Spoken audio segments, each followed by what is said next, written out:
E aí, povo de Deus, tudo bem com vocês? Sejam muito bem-vindos a mais um vídeo do nosso canal. E esse aqui é o quarto vídeo da série Escolhidos. Os outros vídeos dessa série vão estar aí no card, mas no vídeo de hoje eu vou te ensinar um pouco sobre a provisão de Deus, sobre como é viver uma vida de dependência. Então vem comigo, vamos ver mais um degrau no reino de Deus.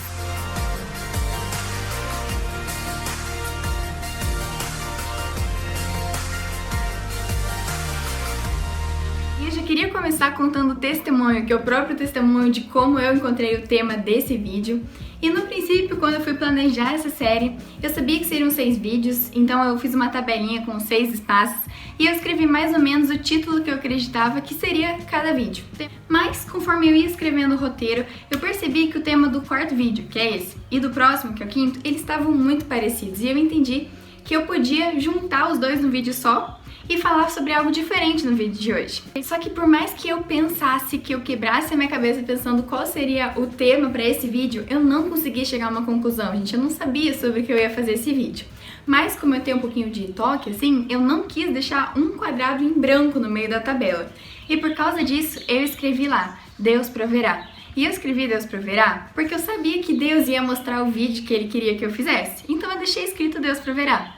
Só que mal sabia eu que, na verdade, Ele já tinha provido. E era exatamente sobre isso que Ele queria que eu falasse nesse vídeo. E primeiro eu vou te ajudar a situar o que a provisão de Deus tem a ver com o nosso chamado, por que esse vídeo está aqui no meio dessa série. E bom, muitos de nós temos um potencial enorme, Deus tem planos incríveis para a nossa vida, para o nosso futuro, para a nossa vida hoje. Planos de espalhar o reino, de transformar a vida de pessoas.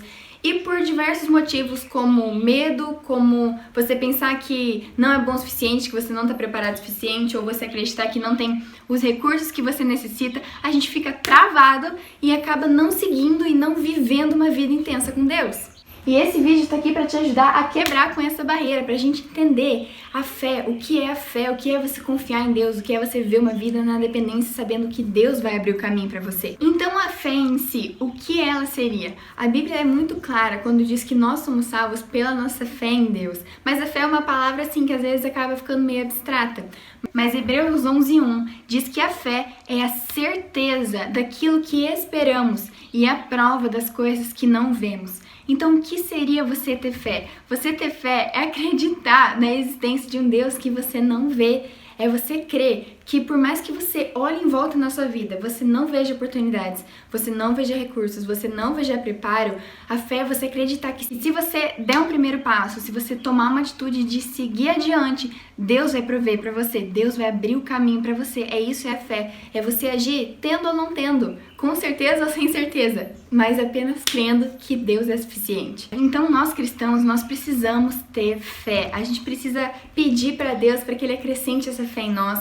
E algo que ajuda muito a gente a fortalecer a nossa fé é a leitura da palavra, gente. Porque a leitura da palavra faz com que você conheça o Deus que você tem. E no momento que você entende o tamanho do seu Deus, você vai enxergar o real tamanho das suas barreiras. Você vai perceber que o seu obstáculo é desse tamanho e que o seu Deus é desse tamanho. E isso vai fazer com que você destrave, com que você viva o chamado de Deus para sua vida. E outro princípio que é muito importante que você entenda para você conseguir viver uma vida de dependência é você compreender que não se trata de quem você é, se trata de quem Deus é. Deus é suficiente. E um exemplo disso é lá em 2 Coríntios 12, em que a Bíblia conta que Paulo estava com um espinho na carne. A Bíblia não diz o que era esse espinho na carne, mas é algo que de certa forma era uma barreira, era um obstáculo, era algo que atrapalhava a vida de Paulo. E a palavra conta que Paulo orou muitas vezes para que Deus tirasse isso da vida dele, tirasse essa barreira da vida dele. E olha o que Deus respondeu: a minha graça é tudo o que você precisa, pois o meu poder opera melhor na sua fraqueza. Então pensa numa coisa, diante disso, diante de você saber o que é a fé, diante de você entender que a graça de Deus é suficiente, o que está te impedindo de viver uma vida intensa com Deus? O que está no seu caminho que faz com que você não consiga queimar de paixão? O que faz com que você tenha tanto medo a ponto de não conseguir pregar o evangelho para alguém que você ama? Talvez seja a dúvida, talvez seja o medo, talvez seja um sentimento de que você não está preparado o suficiente, talvez seja uma imagem que você criou na sua cabeça que você não tem recursos, você não tem o que te ajudar, o que te dá suporte para você seguir com o plano de Deus para sua vida. Mas eu trouxe 2 histórias bíblicas sensacionais que vão te ajudar a compreender como é que Deus trabalha, mesmo a gente tendo dúvida, mesmo a gente tendo incerteza, mesmo a gente não estando preparado. Pega o exemplo desses caras aí que, ó, sucesso. E a primeira história é a história de Moisés. Lembra que eu já trouxe um pouquinho a história de como Moisés foi chamado, de que Deus apareceu para ele numa sarça em chamas e foi toda aquela loucura, e Moisés disse, eis-me aqui, Senhor, então ele deu liberdade para Deus agir. Mas nesse mesmo instante veio a dúvida, veio o medo, veio todos esses sentimentos sobre Moisés. E ele teve uma conversa com o Senhor. E olha como foi. Depois de Deus ter enviado ele, Moisés disse, mas e se não acreditarem em mim? E se não quiserem me ouvir? E se disserem que o Senhor nunca me apareceu? Então a dúvida estava surgindo no coração de Moisés. E, gente, simplesmente Deus olhou para ele e perguntou, o que você tem na mão? Gente, Deus podia ter feito surgir algo ali na frente de Moisés, algo milagroso, que o faraó ia ter certeza, que o povo ia ter certeza que Moisés tinha sido enviado por Deus. Não, Deus olhou e falou, o que você já tem na sua mão? E aí, galera, Moisés olhou para uma mão, olhou para outra e ele tinha uma vara. Ele tinha uma vara de madeira, gente, um pedacinho de madeira. E aí o Senhor olhou para Moisés e falou assim, joga essa vara no chão. Ele jogou e a vara virou uma serpente. Ele pegou de novo e a vara voltou a ser uma vara. E essa foi a mesma vara usada para transformar o rio em sangue. E exatamente a mesma que Moisés usou para abrir o mar, para que o povo pudesse atravessar ele em terra seca. O que você tem na mão? O que Deus já colocou na sua vida? Talvez seja um dom, talvez seja um talento, talvez seja o celular ou o computador que você está vendo esse vídeo. O que Deus já colocou na sua mão? Olhe para dentro de você, olhe para a volta, o que você tem na sua volta. Você não precisa de mais do que aquilo do que Deus já te deu. Existe um princípio na Bíblia que se chama o princípio da fidelidade. Se você for fiel no pouco que Deus colocou nas suas mãos hoje, à medida que você for continuando fiel, Deus vai acrescentar mais coisas na sua vida. Deus vai colocar mais ferramentas na sua vida. Ele vai te dar mais recursos, vai te dar mais preparo, vai te dar mais pessoas para que você tenha influência sobre elas. Seja fiel com o que você já tem nas suas mãos. Mas o mais louco não era nem a vara, gente. Moisés, apesar da vara, apesar de todos os sinais que Deus fez, Moisés continuou com dúvida, continuou com medo, e ele falou, ai, mas Deus, eu não falo bem, não sei o que, não sei o que. Aí Deus encerrou falando assim, vá, pois eu estarei com você. Tá aí, gente. Primeiro, seja fiel com o que você já tem. E segundo, entenda o tamanho do seu Deus.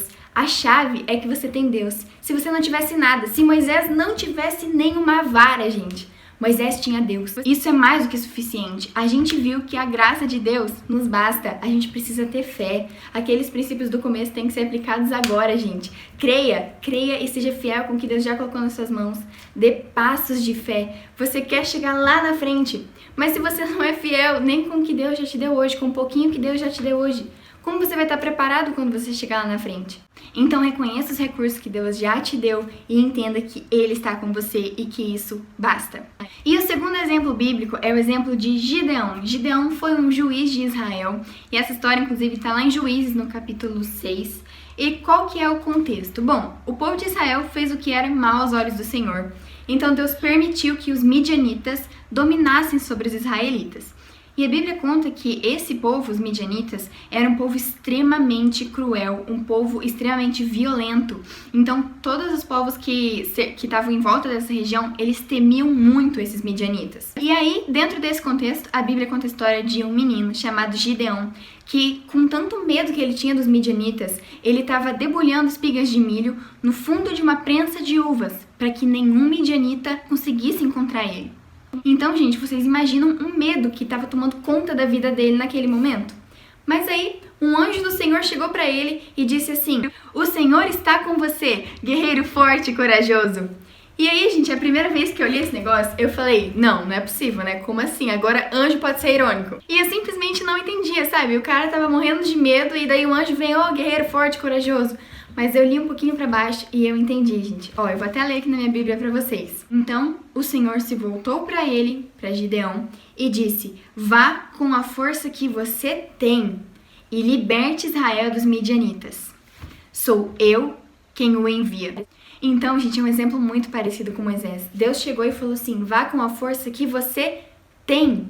E pra gente vendo assim de fora, pode parecer que é algo extremamente pequeno. O cara tava morrendo de medo e Deus disse, vá com a força que você tem. Porque não se trata de quem a gente é, se trata de quem Deus é. É isso que é uma vida de dependência. E a chave mesmo foi quando Deus falou, sou eu quem o envia. Tá aí, gente. Aí completou. Essa era a força verdadeira, gente, porque a força que Gideão tinha podia ser isso aqui, mas era Deus que estava sobre ele, era Deus que estava agindo sobre ele, gente. Então, se você seguir lendo a história, você vai ver coisas incríveis que Gideão fez como juiz, como o povo foi liberto, como Deus conseguiu usar Gideão. Então, tanto Moisés quanto Gideão, com o pouco que eles já tinham, eles se entregaram para Deus e foram fiéis. E Deus, com o poder dele, honrou a vida desses homens e ajudou eles a cumprirem o chamado fantástico que eles tinham para a vida deles. Então, uma coisa muito importante que a gente tem que entender: jamais permita que a sua realidade natural fale mais alto do que uma verdade sobrenatural de Deus para sua vida. Não permita que nada impeça que você viva o chamado que Deus tem para sua vida. E o seu chamado começa hoje. Essa série ainda vai ter 2 vídeos que eu vou falar sobre a construção do seu chamado futuro e sobre você viver o seu chamado desde agora. Mas entenda que o chamado que Deus tem para sua vida, ele começa hoje. Você precisa viver. O que tem te impedido de espalhar o reino? O que tem impedido você de viver uma vida intensa com Deus?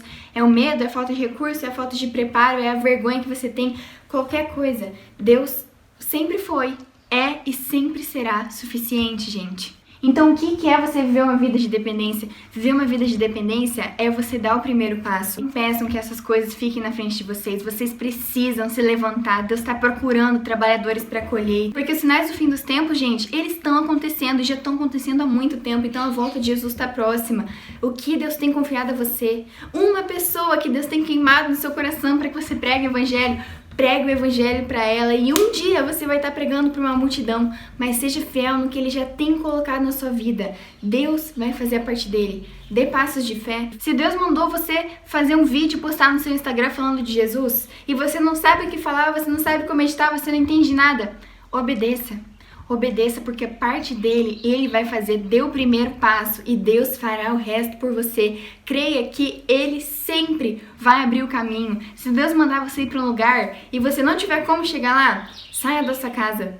Porque como você vai chegar até lá? Depois que você tiver esse primeiro passo de fé, Deus vai prover para você. E agora, para encerrar esse vídeo, eu vou dar mais um exemplo bíblico para você. E dessa vez, para que você entenda o tamanho do nosso Deus, para que você entenda como o nosso mestre agia. Porque a Bíblia diz que ele é o mesmo ontem, hoje e para sempre. Então, se ele fez isso no passado, ele continua sendo o mesmo e continua fazendo isso nas nossas vidas hoje. E essa é a história da primeira multiplicação de pães. E qual que foi o contexto? Jesus, ele tinha acabado de chegar de barco num lugar e tinha uma multidão enorme esperando ele para ouvir o que ele tinha para ensinar.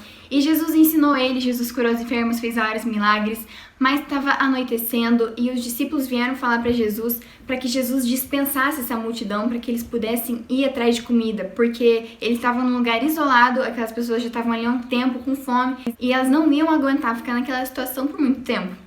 E Jesus olhou para eles na maior tranquilidade, gente, na paz, e ele falou assim: arranjem vocês mesmos alimento para elas. E aí, gente, vocês imaginam a cara dos discípulos, né? Olhando para Jesus, tipo, como assim? Aí os discípulos, eles falaram: mas a gente só tem 5 pães e 2 peixinhos. E Jesus olhou para eles novamente, com muito amor, e ele falou assim: tragam para cá. E os discípulos entregaram, gente. E aí o resto, acho que você conhece, a multiplicação dos pães. A Bíblia conta que 5.000 homens comeram naquele dia, sem contar as mulheres e as crianças. Então você imagina, gente, 5 pães e 2 peixes, mas que foram entregues para Jesus. O resto, Jesus fez. O que você tem na sua mão, o que ele te deu hoje, o que ele te deu de talentos, o que ele te deu de recursos, que seja pouco, mas qual o pouco que ele te deu hoje? Entrega aos pés da cruz, porque o resto Jesus vai fazer. Então, irmão, seguinte, pro que Deus tem te chamado, obedeça, o resto ele fará. Então esse foi o vídeo de hoje, galera. Eu espero que de alguma forma ele tenha abençoado sua vida, ele tenha te ajudado a crescer ainda mais um pouquinho com Deus. Se você quiser conversar, se você tem alguma dúvida, alguma ideia, manda um direct no meu Instagram, TrentoJulias, que eu vou sempre responder vocês assim que possível. Então, gente, um beijo no coração de vocês e até o próximo vídeo.